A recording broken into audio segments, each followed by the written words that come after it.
Hello बच्चों, mission excellence academy Allahabad में आपका हार्दिक स्वागत एवं अभिनंदन है।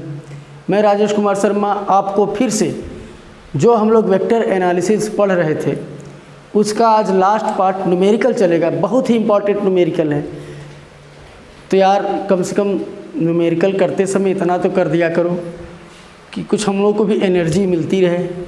लाइक कमेंट शेयर कर ही दिया करो, जिससे कि वही हमारी क्या हो जाएगी, गुरु दक्षिणा मान लो, वही हमारी एनर्जी है। क्लियर है? तो आज हम लोग न्यूमेरिकल करते हैं और न्यूमेरिकल में जो भी दिक्कत आएगी आप लोग पूछिएगा, उसको मैं बताऊंगा। पहले एक से एक न्यूमेरिकल मैं आपको कराऊंगा, छोटे से लेकर बड़े तक जितना न्यूमेरिकल आपके बुक में रहेगा वो सब आप कर जाएंगे। बस ध्यान देना ये है कि कैसे क्या क्या कहाँ कौन से फार्मूले को मैं अप्लाई कर रहा हूँ। और इसके पहले हम लोगों ने पढ़ ही लिया है कि दो वेक्टरों का योग, घटाना, गुणा, ये तो पढ़ ही लिए हैं भाई। जब दो वेक्टरों का योग हो रहा था तो दो विधि बताए थे, एक त्रिभुज विधि, एक समांतर चतुर्भुज विधि। कि कोई वेक्टर ए है, वेक्टर ए के हेड से वेक्टर बी के अगर हम टेल को मिला देते हैं तो एक परिणामी वेक्टर क्या मिल जाता है, आर। ये क्या होता है, परिणामी वेक्टर। और परिणामी वेक्टर आर बराबर होता है अंडर रूट में a square plus b square plus 2ab cos theta. ये पढ़े हैं। गुणा का वेक्टर पढ़े ही हैं। एकांक वेक्टर पढ़े हैं कि आई कैप इंटू आई कैप क्या होता है, 0 हो जाता है। लंब कोणीय है, लंब है। जे कैप 1 हो जाता है। आई कैप 1 हो जाता है। आई इंटू जे कैप 0 होता है। जे इंटू के कैप 0 होता है। के इंटू आई कैप 0 होता है। उसी सदिश में गुणा कराना, जो प्राप्त गुणनफल होता है वो 0 होता है। जो अदिशों का गुणनफल और सदिशों का गुणनफल हम लोगों ने पढ़ा था, ठीक है। वेक्टर एक डॉट वेक्टर बी में है अगर कि दो सदिशों से क्या मिल जाए, एक अदिश, तो vector a dot vector b equal a b cos theta लिखते थे। और अगर दो सदिशों से सदिश मिल जाए, दो सदिशों से सदिश मिले तो वो क्या होता था, सदिश गुणनफल। Vector a dot a cross vector b equal a b sine theta होता था। दो सदिशों से सदिश मिलने का फार्मूला ये है, दो सदिशों से अदिश मिलने का फार्मूला ये। क्लियर है? कोण निकालना हम लोग जानते ही हैं, कोण इसी से निकल जाएगा। आइए कैसे कोण निकालते हैं, कैसे न्यूमेरिकल करते हैं, नोट्स आप लोग बना ही लिए हैं। सारे फार्मूले आपको लिखा भी चुके हैं हम, और सारे रूल भी बता चुके हैं। तो देख लेते हैं कि क्या क्या आपका न्यूमेरिकल किस किस तरह से बन सकता है। ठीक है, जैसे एक न्यूमेरिकल मैं बता रहा हूँ आपको। पहले एक हल्का सा छोटा सा न्यूमेरिकल लेते हैं, ठीक है। कि दिया गया है कि यदि वेक्टर ए बराबर 3i + 2j दिया गया। पहला क्वेश्चन कि यदि वेक्टर ए बराबर 3i + 2j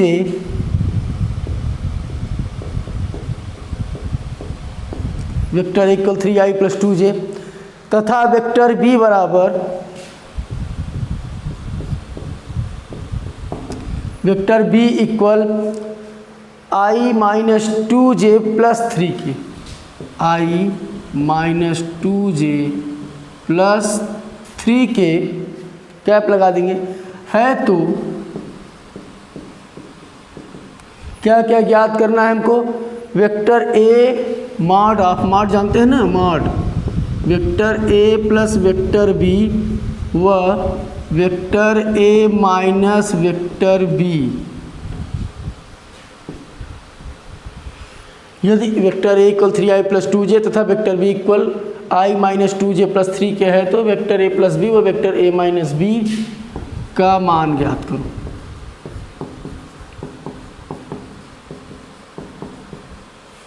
ठीक, ये आपका क्वेश्चन है। तो सॉल्व करते समय सबसे पहले ये देखेंगे वेक्टर ए क्या दिया है। वेक्टर ए को लिखते हैं यहाँ पर सॉल्यूशन। वेक्टर ए इक्वल दिया है 3i plus 2j, vector b equal दिया गया है i minus 2j plus 3k, यही दिया गया है।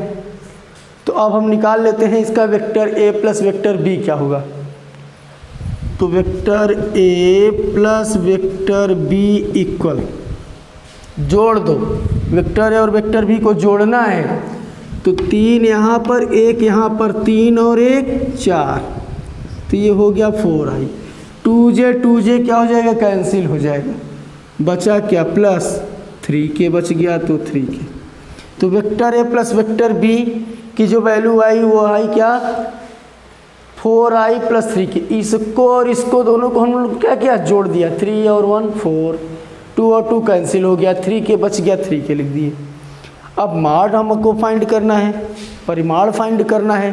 तो मॉड के लिए करते क्या है हम कि mod of vector a plus vector b equal under root करना है,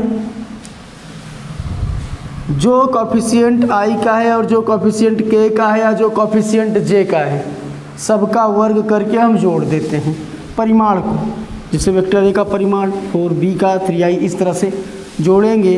तो 4 का वर्ग कर दीजिए जो आया हुआ है, प्लस 3 का वर्ग कर दीजिए।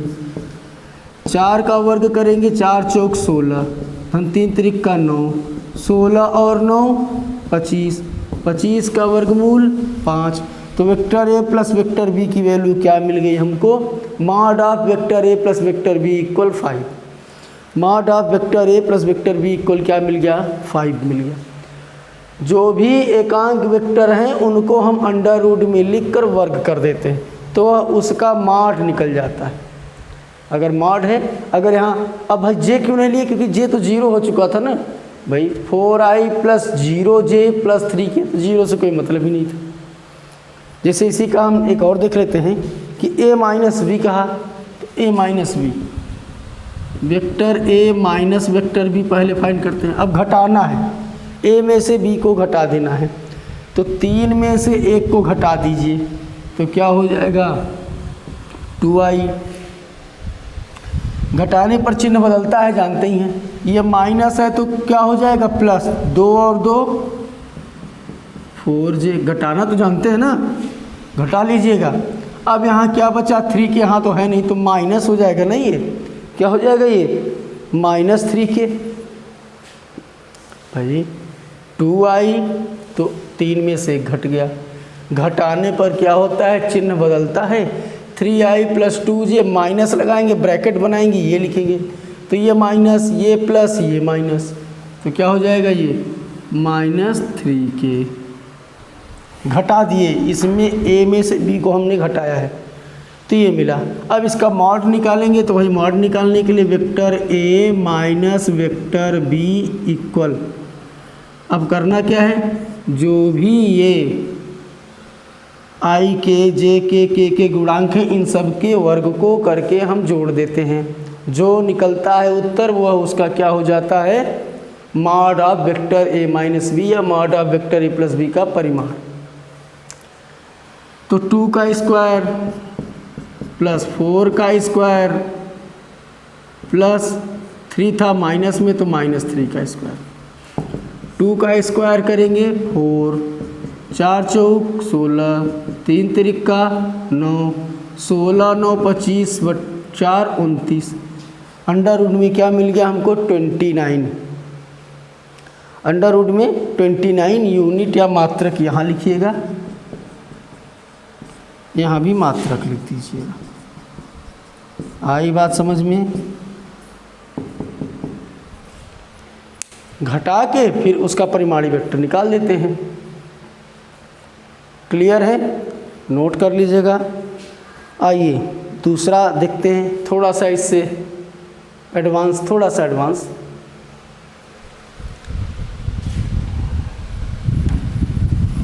चलिए अगला देख लेते हैं।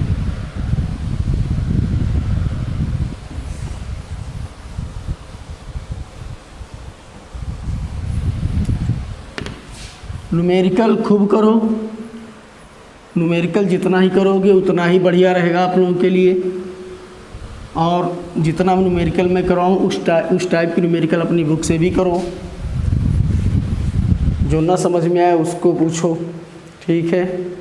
चलो, ये दिया गया यदि vector a equal vector b minus vector c. अच्छा क्वेश्चन है कि यदि vector a equal vector b minus vector c ये दिया गया, तो वेक्टर ए व वेक्टर बी के बीच का कोण ज्ञात कीजिए। तो वेक्टर ए व वेक्टर बी के बीच का कोण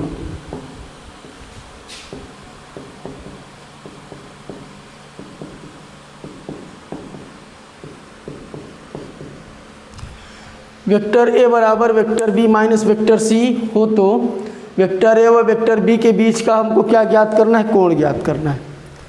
अब यहाँ ध्यान दीजिए कि किसके किसके बीच कोण? वेक्टर ए व वेक्टर बी। जिसके बीच का कोण कहे उन दोनों को पहले एक साथ कर लो। जैसे बी और सी कहता तो बी और सी तो एक साथ है, सी और ए कहता तो ए के पास सी को ले जाना पड़ता, ए और बी कह रहा है तो ए के पास बी को ले जाना पड़ेगा। मतलब ये है कि जिस के बीच के कोण को कहा जाए उन दोनों को एक साथ रखो, चाहे वो प्लस में हो, चाहे माइनस में हो, चाहे गुणा में हो, चाहे भाग में, लेकिन उनको एक साथ रखना है। तो उनको एक साथ रखने का मतलब ये है कि वेक्टर ए और वेक्टर बी, तो बी को ए के पास आना चाहिए। यहाँ सॉल्यूशन में कि वेक्टर ए इक्वल दिया है vector b minus vector c, तो vector a minus vector b equal minus vector c. B को ए के पास कर दिए ना, पक्षांतर कर दिए। इतना करने के बाद अब हम कर लेते हैं क्या? दोनों पक्षों का वर्ग, स्क्वायरिंग इन बोथ साइड। दोनों पक्षों का वर्ग करने पर, दोनों पक्षों का वर्ग करने पर, तो दोनों पक्षों का वर्ग करेंगे तो हो जाएगा vector a minus vector b का स्क्वायर, ये हो जाएगा माइनस वेक्टर सी का स्क्वायर। अब जब वर्ग करेंगे तो ये क्या मिलेगा? Vector a dot vector a plus vector b dot vector b minus 2ab, तो minus 2 vector a into vector b होगा इतना। इसका वर्क करने पर ये हो जाएगा vector c dot vector c. क्यों? माइनस माइनस तो प्लस ही बन जाएंगे। अब vector a dot vector a उसी का उसी में डॉट प्रोडक्ट हो रहा है, तो ए कास थीटा, थीटा की जगह पर क्या लिखेंगे? 0, क्योंकि ए एक ही दिशा में है ना, एक दिशा में थीटा का मान क्या हो गया? 0 plus b cos 0 minus 2ab cos theta. अब ए बी के लिए ए होता तो 0 लिखते, बी है तो 0 है, ए बी अलग अलग दिशा में। अब अलग अलग दिशा में क्या कोण है हमको पता नहीं है, तो अलग अलग दिशा में क्या कोण जब पता नहीं है तो हम बस वही 2ab cos थीटा। क्यों? डॉट प्रोडक्ट में 2 vector a dot vector b equal क्या होगा? 2ab cos थीटा इक्वल ये क्या हो जाएगा? सी cos 0, एक ही दिशा में।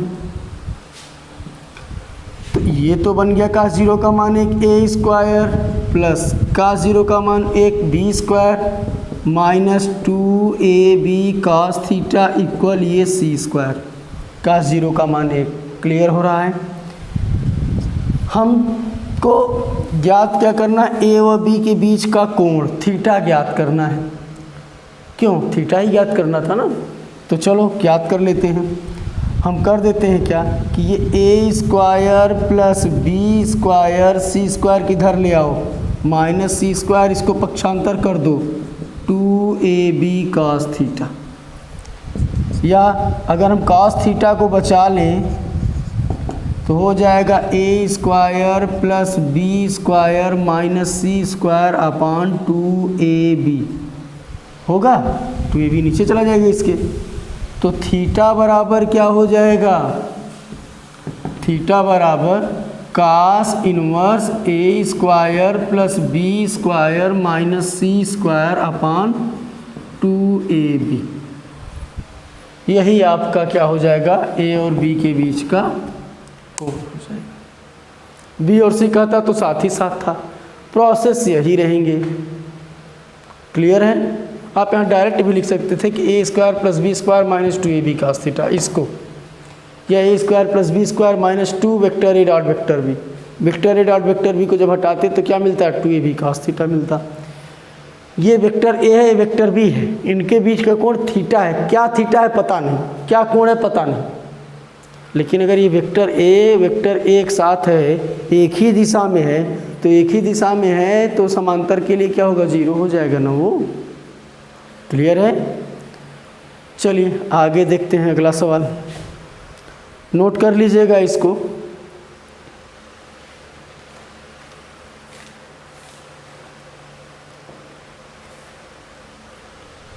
मिटा दें। चलिए थोड़ा सा और आगे बढ़ते हैं हम लोग अगले सवाल में।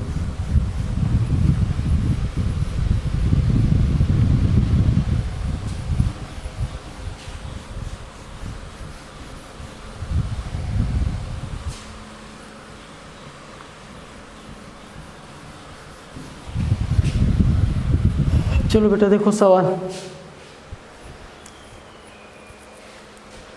किसी कण पर आरोपित बल, किसी कण पर, क्वेश्चन देखिए अगला, कि किसी कण पर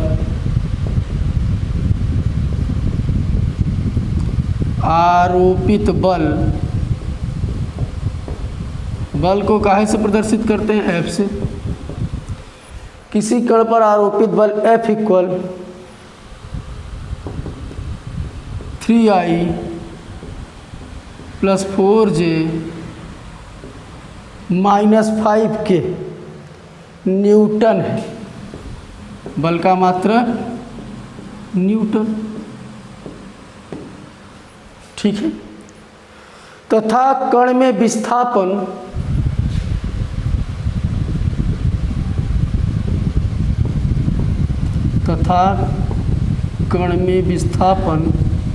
विस्थापन को वेक्टर S लिख देते हैं। कण में विस्थापन vector S equal 5i plus 4j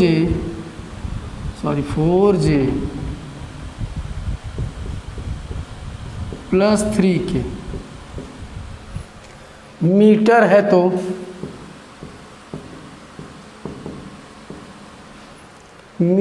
तो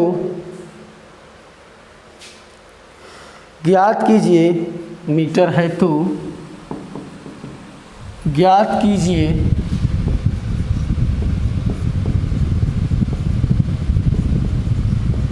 फर्स्ट नंबर, क्या बल द्वारा किया गया कार्य,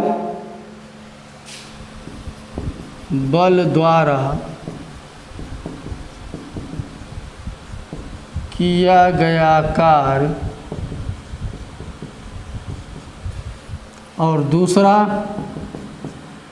बल F व विस्थापन S के बीच कोण, बल F व विस्थापन S के बीच कोण, बल F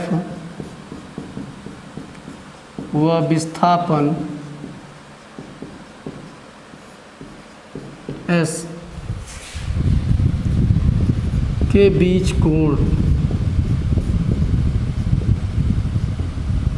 ठीक है। चलो इसको सॉल्व करते हैं हम लोग। सबसे पहले जो दिया है उसको लिख लेते हैं, क्या क्या दिया गया है। तो दिया क्या है कि वेक्टर F इक्वल दिया है 3i plus 4j minus 5k, ये क्या है, न्यूटन। विस्थापन दिया गया है S equal 5i plus 4j plus 3k, ये दिया गया है आपका मीटर दिया गया है। पहला कहा है कि बल द्वारा किया गया कार्य, कार्य मतलब W। W कैसी राशि है, कार्य कैसी राशि है, अदिश राशि है। अर्थात यहाँ दो सदिशों का गुणनफल से प्राप्त गुणनफल जो मिल रहा है वह क्या मिल रहा है, अदिश मिल रहा है।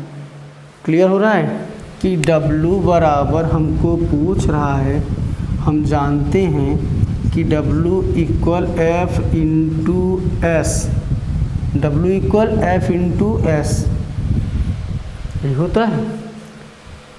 W equal F into S. W कैसी, W मतलब कार्य अदिश राशि है, मतलब दो सदिशों का गुणनफल से प्राप्त राशि जो मिल रहा है वो क्या मिल रहा है, अदिश मिल रहा है।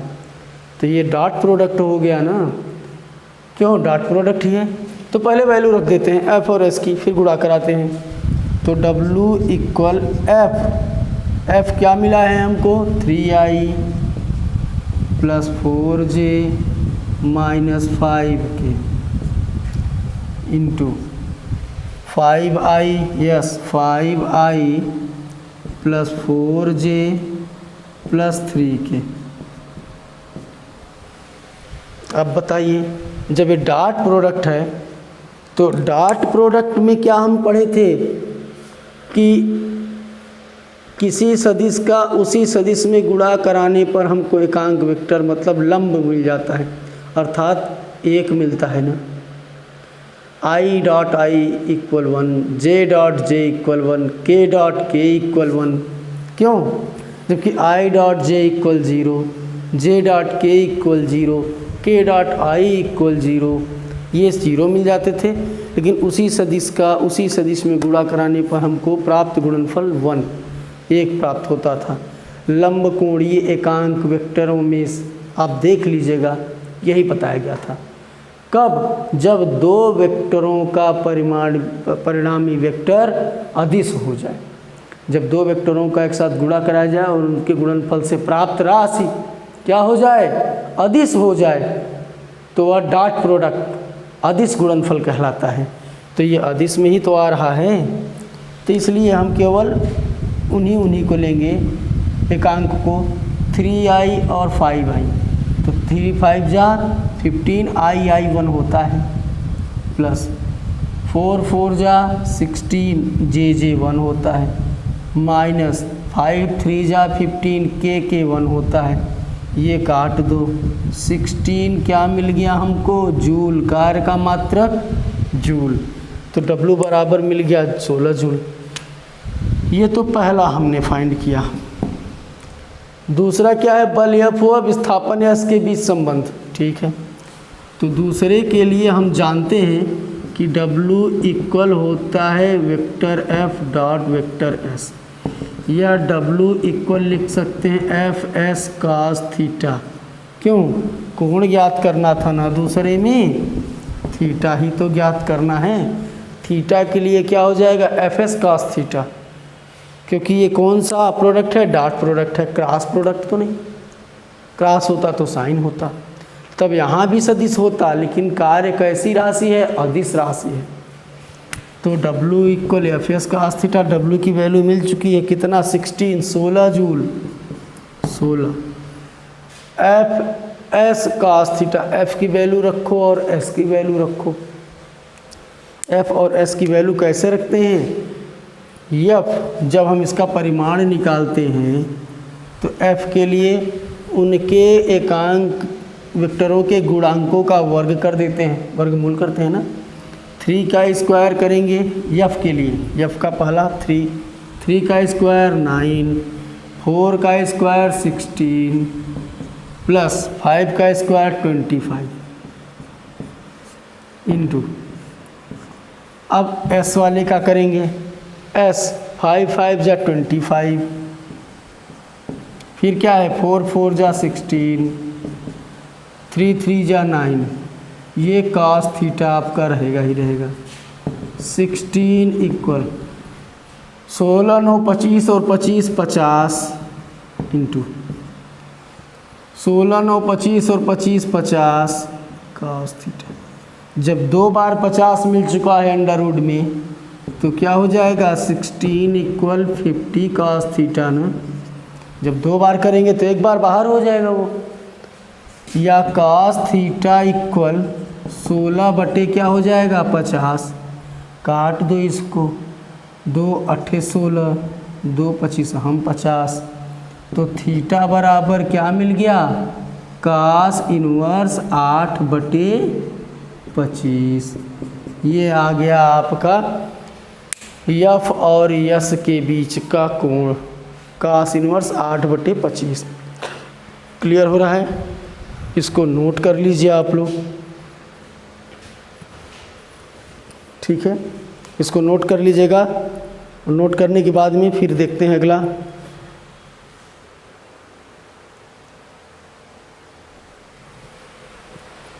चलिए एक न्यूमेरिकल और देखते हैं। मिटा दे इसको।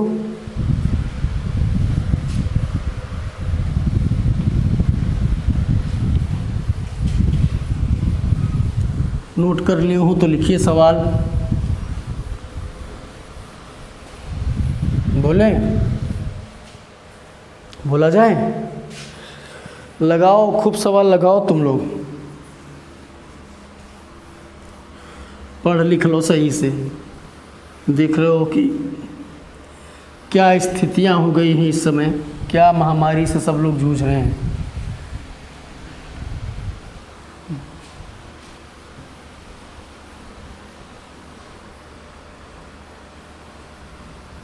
केवल पढ़ाई करो और प्रभु का नाम लो, घर पे रहो, सुरक्षित रहो। लिखिए, किसी घूर्णन गति करते हुए पिंड पर लगा बल। किसी घूर्णन गति करते हुए, किसी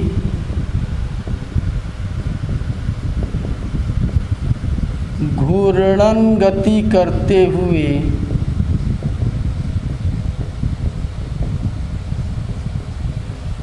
पिंड पर लगा बल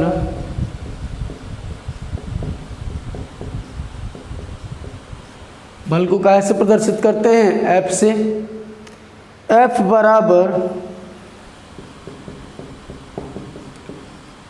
2I plus 3J minus 4K cap Newton.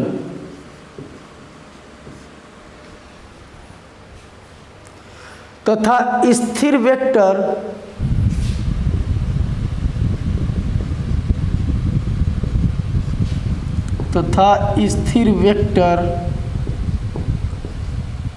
R बराबर -2I minus 3J plus 4K metre से प्रदर्शित।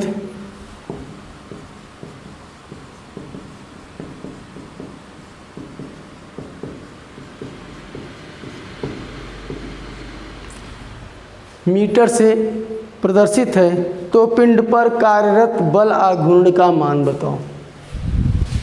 तो पिंड पर कार्यरत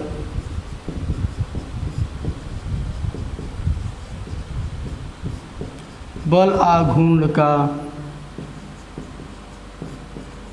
मान बताओ। क्लियर है?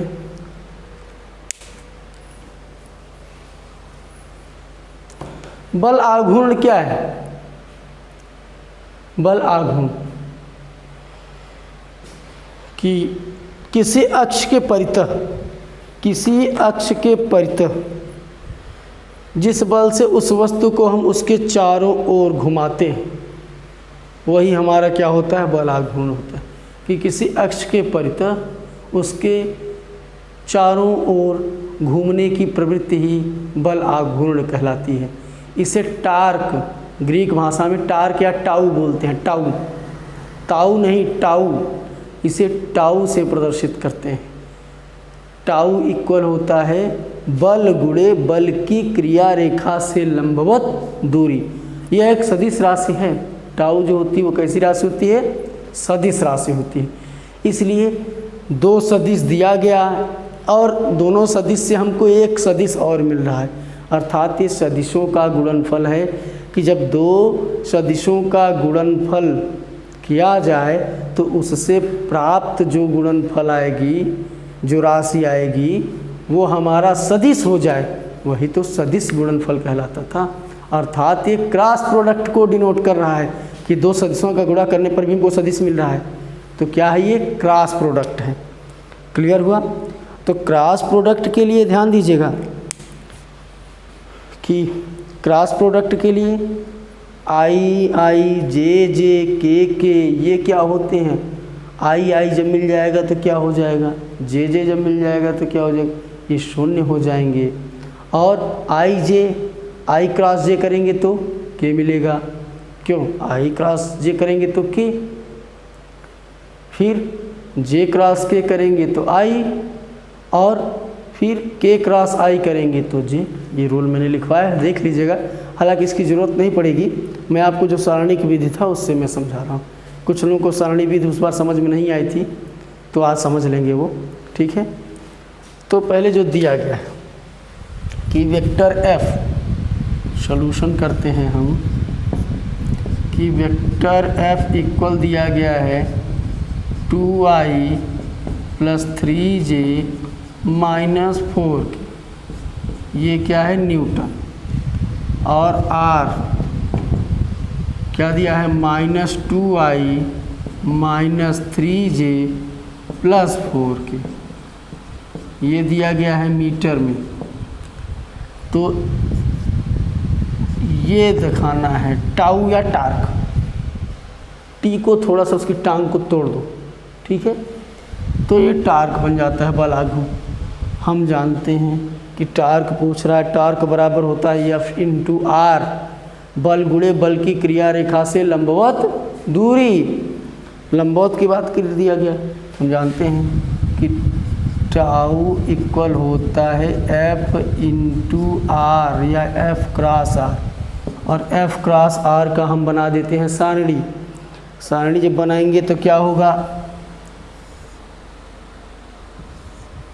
बन गई, यहाँ लिख दो I, यहाँ J, यहाँ K। अब I, F पहले F है ना, F के लिए I तो 2, F के लिए I 2, J 3, ये -4, R के लिए -2, -3, ये +4, बन गया इतना। ये जानते हैं कि पहले हम क्या लेते हैं, प्लस, फिर क्या लेते हैं, माइनस, फिर क्या लेते हैं, प्लस। प्लस माइनस प्लस ऐसे चलता है ना। तो जब हम इसको सॉल्व करेंगे तो सबसे पहले हम किसको लेंगे, आई को। तो जब आई ले लेंगे, आई को जब ले लिए तो ये वाला पार्ट, ये और ये ऊपर वाला, ये दोनों पार्ट ख़त्म। 4 का गुणा 3 में तो 4 × 12, माइनस पहले लिख लेंगे, यहाँ भी माइनस, यहाँ भी माइनस, माइनस माइनस का प्लस, 4 × 12। आई के लिए हो गया, क्या है माइनस, तो -j। जब j लेंगे तो ऊपर वाला तो जाएगा ही जाएगा, बीच वाला भी चला गया। अब जब बीच वाला जाएगा तो देखिए 4 और 2, ये -2 और ये -4 दिख रहा है। तो 4 दूनी 8, माइनस, ये माइनस माइनस का प्लस हो जाएगा, 4 दूनी 8। अब जब के वाला लेंगे तो प्लस के में लेंगे, प्लस के ले लिए तो अब ये जाएगा, ये जाएगा, यही बचेगा ना केवल ये। तो 2 में 3 का गुणा करेंगे, 2 × 6 -6, और ये माइनस होता ही होता है, लेकिन यहाँ 3 दूनी 6 माइनस आ रहा है, माइनस माइनस का क्या हो जाएगा, +6। तो ये तो सब कैंसिल हो गया, हमको क्या मिल गया, 0। क्या मिल गया, 0। 0 Newton × metre. 0 Newton into metre आपका आंसर आ गया। क्लियर है? समझ में आया? तो इन सवालों को आप लोग एक एक बार या आप इसी टाइप के सवाल देखिए कि इस टाइप सवाल हमारी बुक में है कहाँ, उसमें से लगाइए। और फिर एक वीडियो में आपका और लूँगा जिसमें 4 से 5 से 6 मान लो 5 से 6 न्यूमेरिकल और करवा दूँगा, जो थोड़ा सा एडवांस्ड रहेंगे उतना कर ले जाएंगे, तो इससे ऊपर न्यूमेरिकल आपके एग्ज़ाम में नहीं आएगा। क्लियर है? तो ठीक है, पढ़ाई पर विशेष ध्यान दो और जितना हो सके उतना घर में रहो और पढ़ाई करो बच्चों। ठीक है, फिर जब विद्यालय खुलेगा तो फिर मुलाकात होगी ही होगी। और जो नहीं हमसे जुड़े हुए हैं वो आप लोग कह दीजिए कि सब लोग जुड़ जाइए, पढ़ लीजिए, क्लास ले लीजिए। ऐसा नहीं कि जब क्लास चलने लगेगी तो मैं शुरू से पढ़ाना स्टार्ट करूँगा, ऐसा नहीं है। क्लियर है? तो आज के लिए इतना ही। Thank you all. स्वस्थ रहिए, सुरक्षित रहिए और घर पे रहिए।